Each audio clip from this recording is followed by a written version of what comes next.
আপুনি বাৰু জানেনে এই সংখ্যাটোক 5ৰে সম্পূৰ্ণভাৱে হৰণ যাবনে বা এই সংখ্যাটোক 10ৰে সম্পূৰ্ণভাৱে হৰণ যায়নে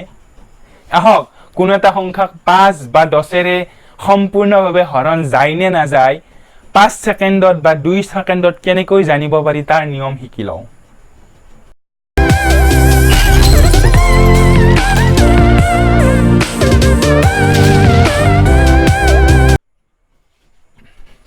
Hello viewers, মই আজি ভিডিও বনাবলৈ আছো 5 আৰু 10ৰে বিভাজ্য সংখ্যাবোৰ চিনি কেনেকৈ উলিয়াও হেতু জানিবৰ কাৰণে গতিকে অৰ্থাৎ 5 আৰু 10ৰ বিভাজ্যতা মই প্ৰথমতে ভাবিছিলো যে এই 5 আৰু 10ৰ বিভাজ্যতা সূত্ৰটো মানে ভিডিও নবনাও নেকি মানে এই 5 আৰু 10ৰ বিভাজ্যতা সূত্ৰ মানে নিয়মখিনি বহুত সহজ মানে বেছিভাগে হয়তো জানে তথাপিও মই ভাবিলো যে এই বেছিভাগৰ মাজতে যিখিনি নাজানে সেইখিনি কাৰণে মানে এই ভিডিওটো বনালো আৰু যিবিলাকে মানে জানে সেইখিনি অলপ ৰিভাইজ কৰি লওক আৰু চাই লওক মানে আৰু হয়তো কিছুমানে অলপ পাহৰিব পাৰে আৰু কিজানি মই অলপ বেলেগ ট্ৰিক দিওই মানে অলপমান বেলেগ হয় কিজানি গতিকে ভিডিওটো আৰম্ভণি কৰাৰ আগতে ইডিওএছএমটিক সাবস্ক্ৰাইব কৰি লওক লাইক কৰিব ভিডিওবিলাক কমেন্ট কৰিব আৰু বন্ধুবৰ্গক বা সকলোকে হোৱাটছআপ বা বেলেগ মাধ্যমৰ সহায়ত মানে শ্বেয়াৰ কৰিব হাও এতিয়া ভিডিওটো 5ৰে বিভাজ্য সংখ্যাবোৰ চিনি উলিওৱা নিয়ম গতিকে ফাৰ্স্ট মই এই 5ৰে বিভাজ্য সংখ্যাবোৰ এজ ইউজুৱেল এক্সাম্পলৰে বুজাম তথাপিও মই নিয়মটো লিখি দিছো এক্সাম মানে এককৰ স্থানত কি থাকিব লাগিব 0 আৰু 5 ধৰা এই সংখ্যাটো আমি 10 তো আমি 5ৰে হৰণ যায় না যায় এনে গম পাওঁ কাৰণ 5 2 10 পুৰণি এটা জানিলে ঠিক না 15 5 3 গুণ কি 15 বাস 20 তো 5 4 গুণ 20 25 তো 5 5 গুণ 25 কিন্তু এইটো আমি পুৰণি উদাহৰণত নাপাওঁ বা এইটো সংখ্যা নাপাওঁ এইটো নাপাওঁ গতিকে এনে ধৰণৰ সংখ্যাবিলাক কেনেকৈ জানিম আমি গতিকে আমি বেলেগ একো নাচাওঁ এই নিয়মটো মতে কি এককৰ স্থানত আমি কি ঠিক চাব লাগিব এককৰ স্থানটোত 0 আছে নে 5 চাব লাগিব গতিকে এই 0 আছে গতিকে সেইকাৰণে কি গৈছে 5ৰে হৰণ এইটো কি আছে এককৰ স্থানত 5 গৈছে এইটো এনে যায় আমি জানো এইটো 0 আছে এককৰ স্থানত 5 আছে এইটো যাব বাট এইটো কি হ'ব এককৰ স্থানত 9 আছে 9 থাকিলে 5ৰে হৰণ যায় নেকি 9 থাকিলে 5ৰে হৰণ নাযায় গতিকে 219 যে হৰণ নাযায় প্ৰমাণ দিয়া আছে এইটো মানে দীৰ্ঘ হৰণ নিয়মৰে বাকি ৰৈছে ঠিক তেনেদৰে 160 তো এককৰ স্থানত 0 আছে 0 আৰু 5 থাকিলে যায় গতিকে এইটো যাব গতিকে 160 5ৰে হৰণ কৰে বাকি 0 ৰৈছে ঠিক তেনেদৰে 125 আকৌ এইটো কি হ'ব 5ৰে হৰণ যাব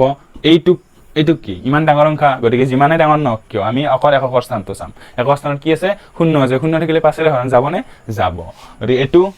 এককৰ 7 আছে গতিকে এইটো নাযায় এইটো 5ৰে হৰণ নাযায় এইটো এককৰ স্থানত 2 আছে 5ৰে হৰণ নাযায় এইটো এককৰ স্থানত কি আছে 0 তাৰ মানে 5ৰে হৰণ যাব আৰু এইটো 5ৰে হৰণ যাব নাযায় সুন্দৰ কৈ যাব কাৰণ এককৰ স্থানত কি আছে আমাৰ 0 আছে গতিকে এই হ'ল 5ৰে বিভাজ্য সংখ্যাবোৰ চিনি উলিওৱা নিয়ম এই 10ৰে বিভাজ্য সংখ্যাবোৰ জানাৰ কাৰণে আমাৰ এটা নিয়ম আছে সেইটো হ'ল আমি এককৰ স্থানটো চাব লাগিব কি 0 যদি এককৰ স্থানত 0 আছে সেই সংখ্যাটো যিমানেই ডাঙৰ নহওক বা যিমানে অংক বিশিষ্ট নহওক কিয় সেইটো মানে 10ৰে হৰণ যাব ঠিক তাৰ ইয়াতে আমি ধৰা আমি সৰু এটা সংখ্যাৰ পাৰলো ধৰা 10ক 10ৰে হৰণ যায় বুলি জানো আমি কিন্তু কি এবাৰ ঘৰত কি আছে 0 15ক 10ৰে হৰণ যায় নেকি এটো 10ৰে বাৰ গ'ল এটো 15ক যায় নেকি 10ৰে হৰণ 15ক 10ৰে হৰণ যায় কি কাৰণ কিয় নাযায় কাৰণ 15ত কি আছে একৰ ঘৰত 5 আছে গতিকে একক 20ক হৰণ যাব মানে 10ৰে যাব কাৰণ একৰ ঘৰত কি আছে 0 মানে এইটো যাব গতিকে মানে এককৰ যদি আমি 0 দেখিলো মানে কি সেই সংখ্যাটো 10ৰে হৰণ যাব গতিকে মই আৰু এইটো বেছি দীঘলীয়া নকৰো এইটো যাব এইটো কিমান অংক বিশিষ্ট সংখ্যা 6টা অংক বিশিষ্ট সংখ্যা কিন্তু এইটো আমি সেকেন্ডতে কৈ দিব পাৰিম 2 সেকেন্ড নহয় 1 সেকেন্ডতে ক'ব পাৰিম গতিকে এইটো 10ৰে হৰণ যাব এইটো 10ৰে হৰণ যাব ইয়াতে দীৰ্ঘ হৰণ দেখুৱাই গৈছে বাকি 0 ৰৈছে এইটো 10ৰে হৰণ নাযায় কাৰণ এইটো কি বাকি ৰৈছে 5 আৰু একৰ ঘৰত কি 5 আছে অকল 0 থাকিব লাগিব কিন্তু 5ৰ নিয়মটো বেলেগ আছিল 5ৰ নিয়মৰ হাতত 0 থাকিলেও যায় 5ৰে হৰণ আৰু 5 থাকিলেও যায় একৰ ঘৰত আৰু এইটো 10ৰে হৰণ নাযায় গতিকে এয়াই হ'ল 5 আৰু 10ৰ মানে বিভাজ্যতাৰ নিয়ম